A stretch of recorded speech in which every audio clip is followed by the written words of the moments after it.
Tidak masalah disebutkan sebagai nabi palsu, tapi ada pengakuan bahwa yang disebut nabi palsu itu atau sang nabi itu tokoh historis. Ya, tokohnya ada. Tokohnya ada, bukan tokoh fiktif.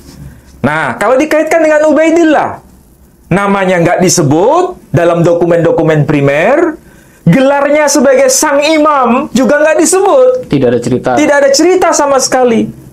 Bahkan hijrahnya ke Yaman pun juga tidak disebut dalam dokumen apapun. Tiba-tiba muncul di abad-abad belakangan.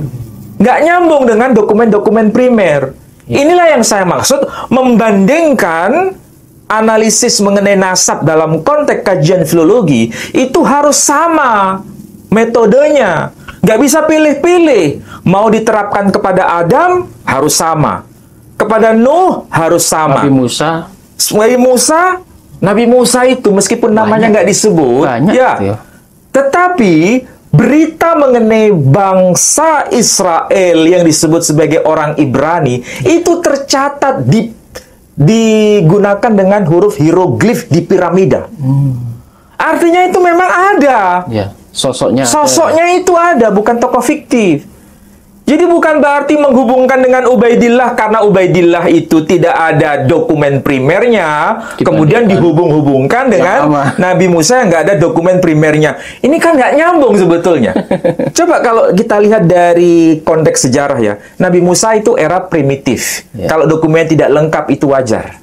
Nabi Muhammad itu era kekaisaran Bizantium. Dokumennya sangat lengkap. Budaya tulis sudah sangat luar biasa. Ya, Ubaidillah itu hidup di zaman primitif atau zaman setelah Nabi Muhammad SAW.